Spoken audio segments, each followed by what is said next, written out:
All right, so welcome to this is New Orleans Workers Group, and this is our monthly forum that we have, and we have an educational forum each and every month, in which the purpose and aims is to educate the people about the real issues happening in and around the city, recognizing our place within the global structure of things, and as we fight for workers around the world to be united and to be free. And so, with this one here in particular, it's entitled Louisiana Elections, Which Way Forward for the Working Class. Workers around the world are fighting back. Louisiana workers must do the same. And we talk about how the Louisiana governor's election demonstrates the true nature of the U.S. government.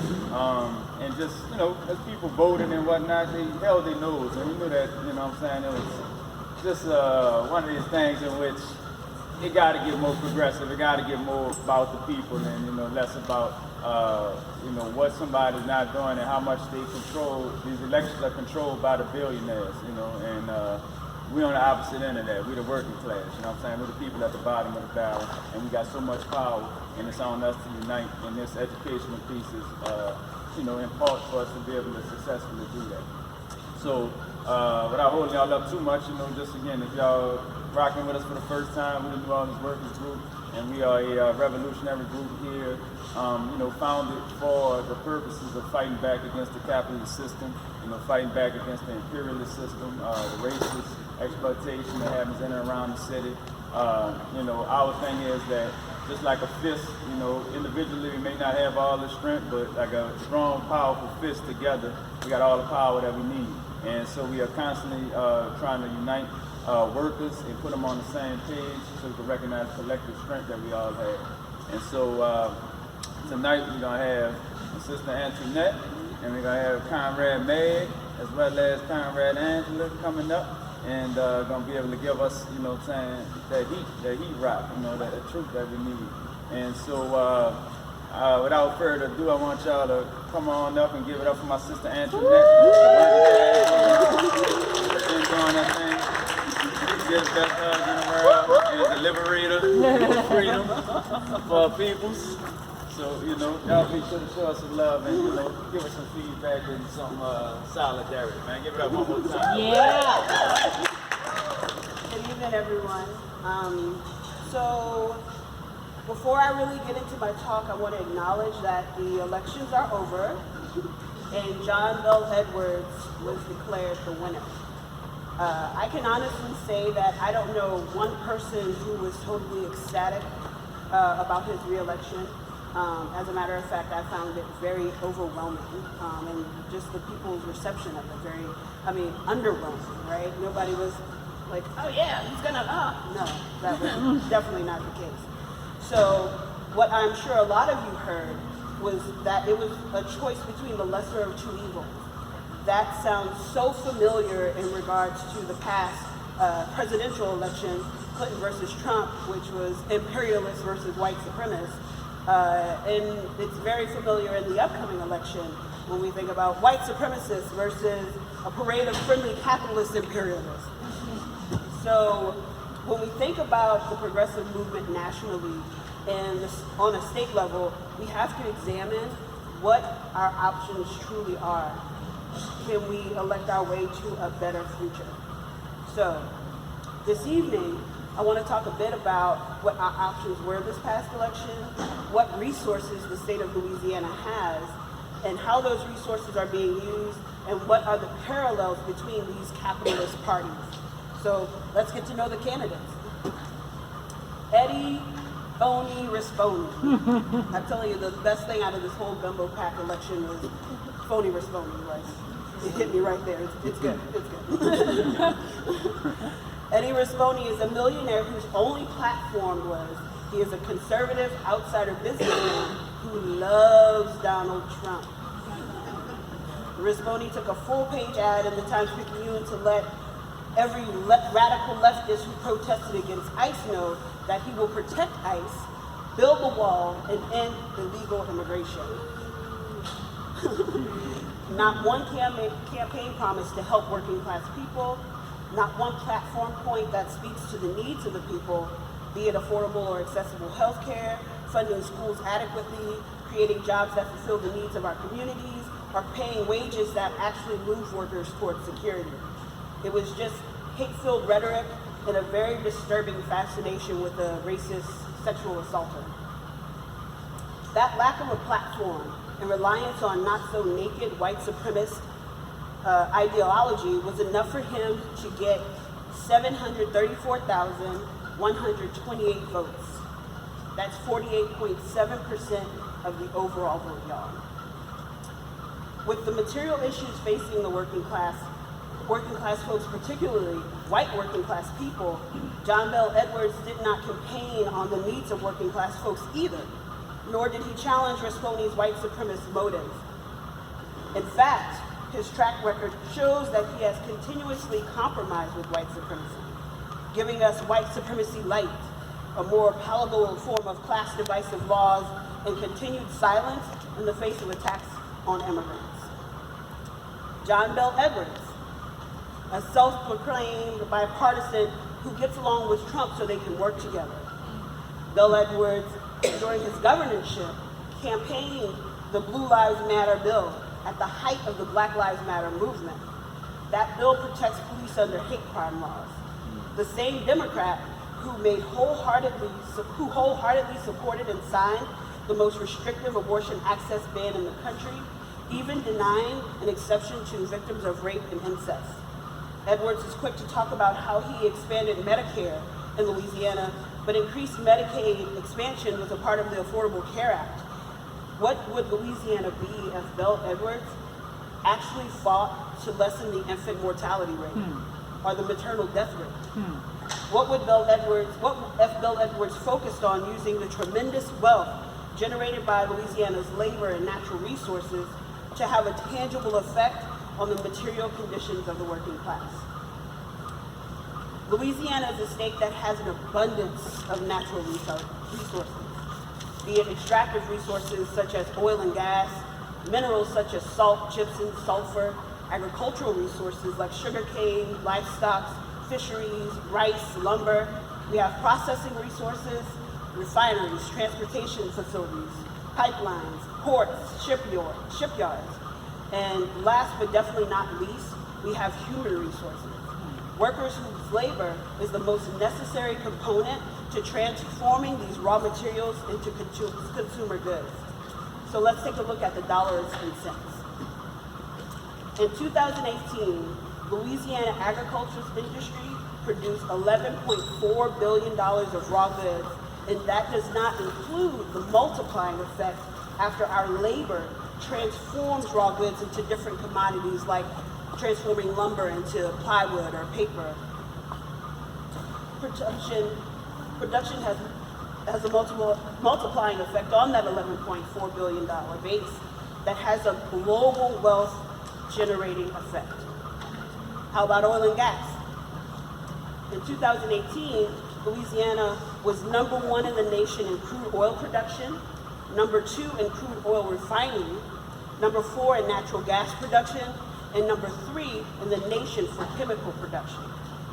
Louisiana workers produced $70 billion in oil and gas wealth, not including that multiplier effect either. And we also have non-fuel minerals. The mining industry in 2005 generated $587 million in wealth, and the multiplying effect there is huge due to minerals such as sand, limestone, gravel, crushed stones are necessary components in construction and industrial production. Louisiana was also #1 in salt production in the nation. So we're #1 in a lot of areas. But actually, when we look at the same state, in the state of the working people in Louisiana, the rankings are quite different. In infant mortality, Louisiana ranks 46th. We rank 49th in poverty, 47th in household income and food insecurity, 50th in income gap by gender, 48th and 49th consecutively in math and reading scores, and we're 48th in life expectancy.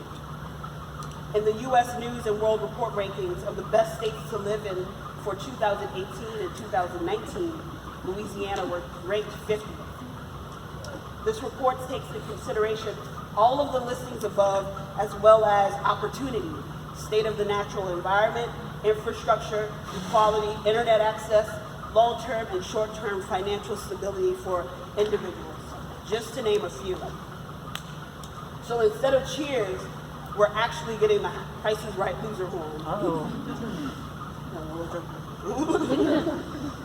So, if the state of Louisiana is so rich, why are we so poor? I mean, shouldn't all of this wealth created by the union of the earth's resources and the working class labor, because this oil is not producing itself, the fish aren't jumping out of the Gulf and going to the supermarket. It is our labor that creates these profits. And these profits should be taxed, and those taxes should fund our schools, our hospitals, our infrastructure, our libraries. Yet, the big corporations and the rich who inhabit their boards continue to plunder our resources, upholding a system that is holding the working class hostage through wage slavery. And these corporations and boards are swimming in tax abatements and exemptions gifted to them by state-authorized boards filled with their richie friends. These elites never carry their own weight. Their obligation is to profit, not to our communities, no matter how many lives are lost or how many lands made toxic. I know some of y'all are thinking, that's why I vote. Our democratic system is made for us to elect leaders who are going to go through the democratic process and fight for the things that we need. That's why we all should vote. If you would only engage in the democratic process, we can change things, Obama. If you would just get your black ass to the polls. That's what they said. I mean, that was the tactics of this election, right? The Democratic Party is going to save us. John Bel Edwards is going to save us. I mean, he came to the church and he kissed the black baby. He's going to fight for us, right?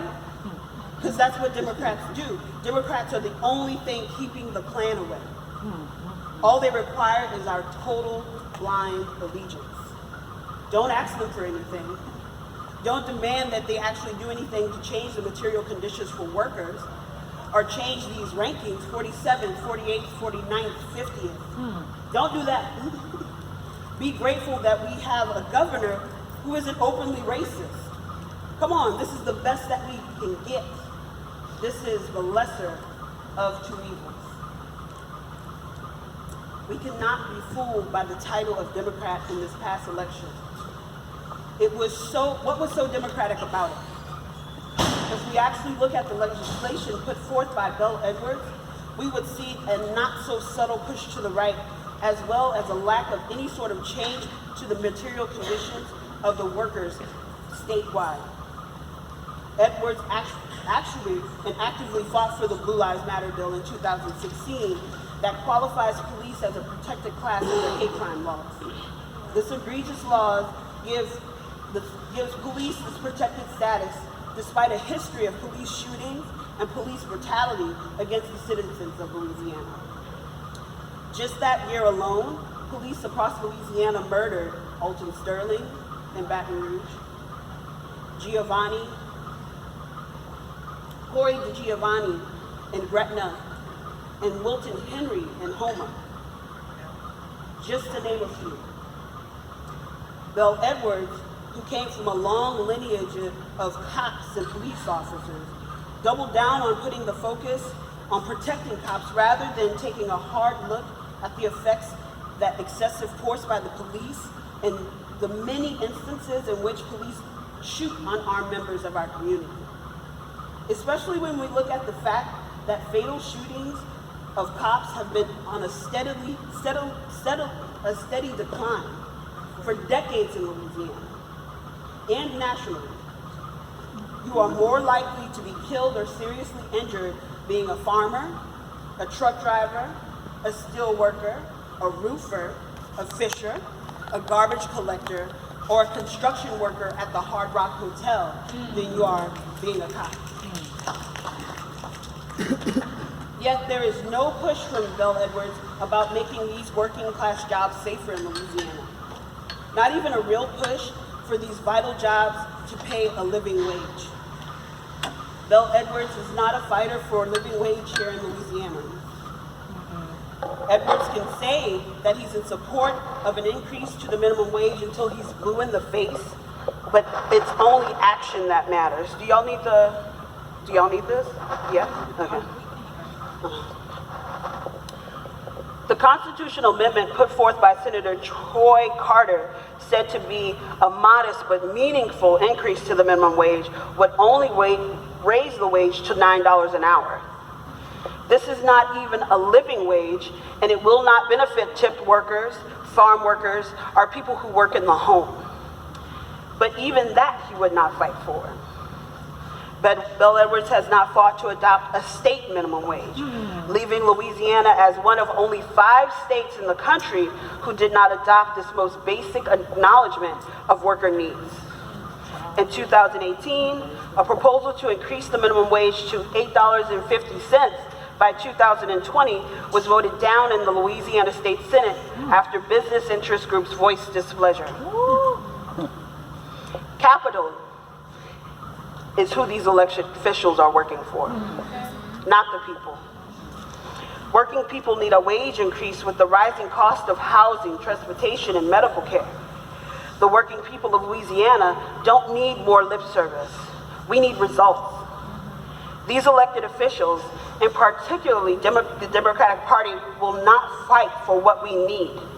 We need an organized worker power to force these parasites to stop bleeding us dry. That's right, that's right, that's right. Now you're thinking, Antoinette, I voted for John Bell because he was the lesser of 2 evils.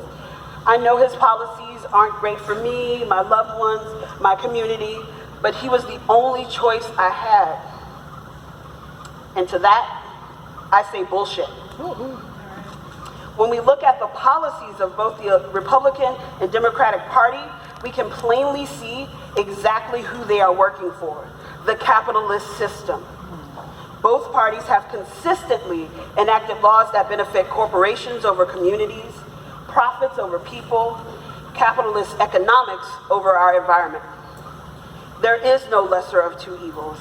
There is only one capitalist system that both parties uphold while wearing different color suits. Come on now, come on now. The Republican and Democratic parties work best when they are promoting the capitalist system and imperialist war. Here in Louisiana, we can see their handiwork in the restriction of worker body autonomy by controlling abortion access and migrant oppression based on white supremacy and worker exploitation. Bell Edwards was actively campaigning for and signed into law the most restrictive attack on body autonomy and abortion access in the U.S. Bell Edwards' detectable heartbeat bill takes away from working women's, trans, and gender nonconforming people's right to choose what they do with their own body.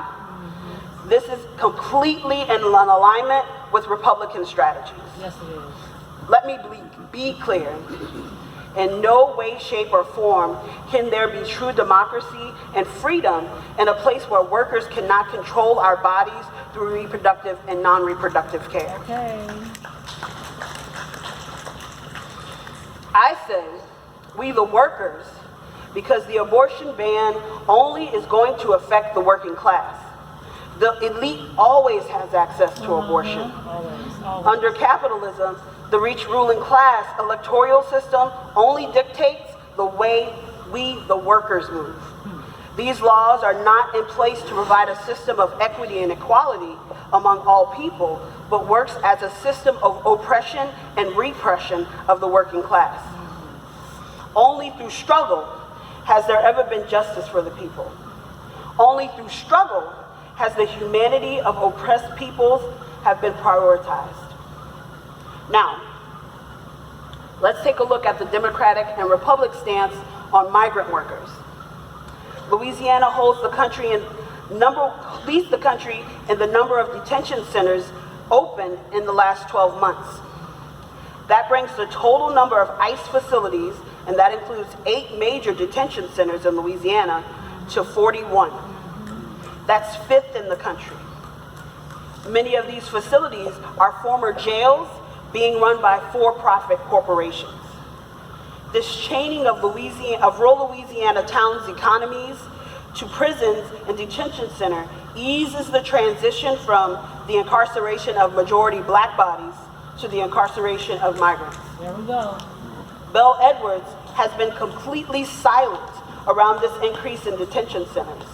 It is not far-fetched to conclude that ICE needs approval from the state level to move forward with these atrocities. And Bell Edwards' connection to sheriffs and police would ensure that he has knowledge of these movements. Bell Edwards also attacked Risponi for hiring foreign workers. This vilification of workers simply because they're deemed foreign is not only playing right into right-wing white supremacist leanings, but attempts to create a not-so-subtle divide between Louisiana workers. That's right. This is totally in alignment with the Republican anti-migrant stance. Both parties spent an obscene amount of money to convince us that these elections are legitimate. Where is this money coming from? Risponi spent $8.5 million, mostly of his own private wealth, gained through exploitation, but whatever, as well as large donations from big business and private donors with the intent to unseat Edwards. Edwards' campaign price tag was $11.5 million. With Edwards received donations from a variety of fundraisers hosted by corporations in the oil, gas, and chemical industry. He said while speaking to the Mid-Continent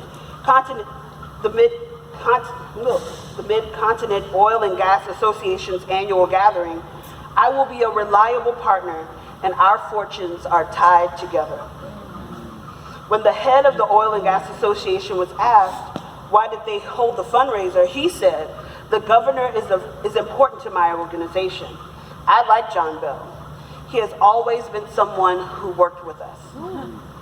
This relationship is evident in recent legislation that has criminalized protests at pipeline and other privately owned industrial construction sites. The information. Edwards' Gumbo PAC also received several large multi-million-dollar donations funneled through the Democratic Party.